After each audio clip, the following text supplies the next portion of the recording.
The question of whether life is better in the United States or Europe often begins with an illusion of equivalence. On paper, both appear as developed, stable, opportunity-rich spaces.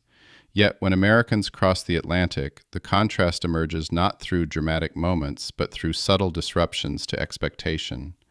The familiar assumptions about speed, ambition, comfort, and personal freedom encounter a different rhythm, one that quietly reorders priorities without announcing itself. Initial impressions tend to focus on atmosphere. European cities often feel denser, older, and less optimized for efficiency. Streets curve instead of aligning, shops close earlier, services pause without apology. For Americans accustomed to extended hours, constant availability, and systems designed around convenience, this creates an immediate sense of friction. Daily life appears less responsive, less tailored to individual urgency. At the same time, the environment feels more contained, less exposed to the pressure of constant choice. This contrast shapes how Americans interpret quality of life. In the United States, life is frequently organized around expansion, larger living spaces, broader consumer options, faster problem solving. Progress is visible and often measurable. Europe presents a different model. Space is used more conservatively. Consumption is quieter. Many systems appear designed to maintain balance rather than maximize output. For Americans, this can feel either refreshing or limiting, depending on what is being measured. Work culture provides one of the earliest points of divergence. Americans are accustomed to flexible hours paired with high expectations. Availability often signals commitment. In Europe, work is more bounded. Time away from professional obligations is protected rather than negotiated.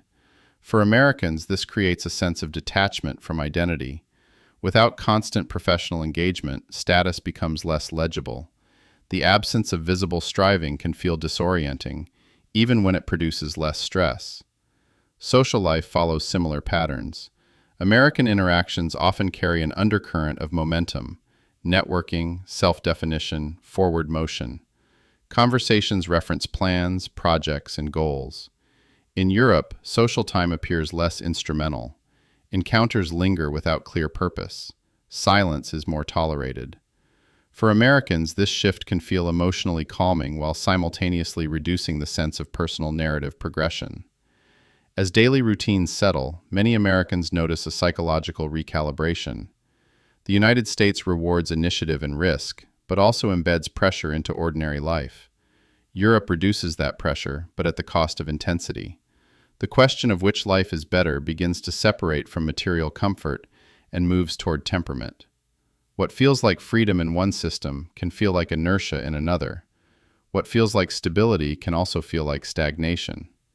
This realization does not arrive as a conclusion, but as an ongoing tension, one that continues to unfold as expectations adapt and deeper cultural patterns begin to surface.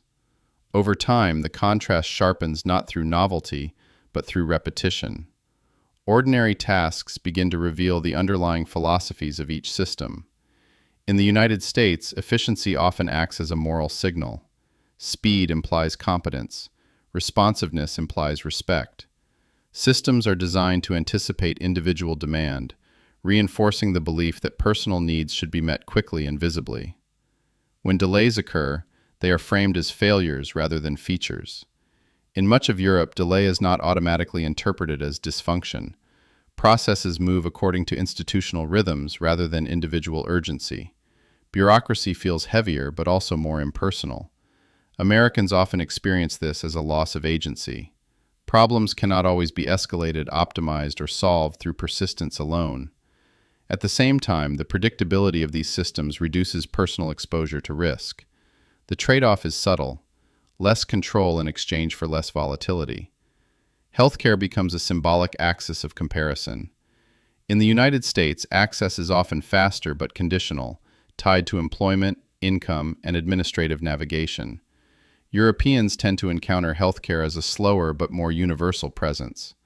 For Americans, the relief of reduced financial anxiety is often paired with frustration at wait times and limited choice. The system feels less responsive to individual preference, yet less punishing when life deviates from plan. Housing and urban life reinforce these impressions. American living spaces emphasize privacy and scale. Separation from neighbors is normalized. European housing often compresses daily life into shared environments, thin walls, common entrances, public courtyards.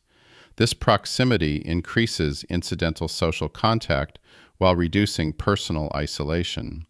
For Americans, the closeness can feel intrusive at first, followed by a gradual sense of embeddedness within the environment. Economic mobility introduces another layer of complexity. The United States presents a narrative of upward movement reinforced through cultural messaging and visible examples of success. Europe offers fewer dramatic ascents, but also fewer dramatic collapses. Risk is dampened. Outcomes cluster closer to the middle. Americans accustomed to defining self-worth through trajectory may feel emotionally flattened by this stability, even as material security increases. The emotional climate adjusts accordingly. In the United States, optimism often carries urgency. Hope is active, future-oriented, tied to effort. In Europe, contentment is more passive, rooted in continuity rather than expectation. Americans may perceive this as resignation, while Europeans often experience it as realism. Neither posture is neutral. Each shapes how disappointment, ambition, and satisfaction are processed over time. As these differences accumulate, the initial question, where life is better, begins to lose clarity. The comparison no longer rests on income levels, vacation days, or infrastructure quality. It becomes a question of psychological alignment. What kind of pressure feels tolerable? What kind of freedom feels meaningful? And which environment supports the version of stability or motion that feels sustainable rather than exhausting? These considerations continue to deepen as Americans move beyond surface contrasts and begin sensing the quieter, less visible trade-offs embedded in each way of life. At this stage, the distinction between the United States and Europe becomes less about external conditions and more about internal adaptation. Americans living within European systems often notice a gradual shift in emotional baseline. Daily life carries fewer sharp peaks and fewer sudden drops. Urgency fades from the background, and motivation is no longer continuously reinforced by external pressure. The environment does not demand constant acceleration, and without that demand, priorities quietly reorganize. In the United States, instability and opportunity remain closely linked. The same forces that allow rapid advancement also expose individuals to sudden reversals. This volatility sharpens the sense of time. Life feels directional, driven by milestones and visible progress. Europe weakens this forward pull. Time feels more cyclical, structured around routine, seasons, and institutional continuity rather than personal reinvention. For Americans, this can feel calming, but also constraining. Identity follows this pattern. American culture often treats the self as an ongoing project, validated through motion and improvement. In Europe, identity is shaped more by context than ambition. The pressure to constantly define purpose softens. Some Americans experience this as emotional relief. Others experience it as a loss of momentum that is difficult to name. Over time, the question of where life is better shifts away from comparison and toward alignment. The United States offers intensity, choice, and the possibility of rapid change, paired with pressure and exposure. Europe offers stability, protection, and predictability, paired with limits and slower horizons. Neither resolves the balance between freedom and security. The comparison ultimately reveals less about geography and more about temperament. Life feels better where the surrounding system supports what feels sustainable once novelty fades and daily patterns settle into permanence. That's everything I wanted to share today. Until next time.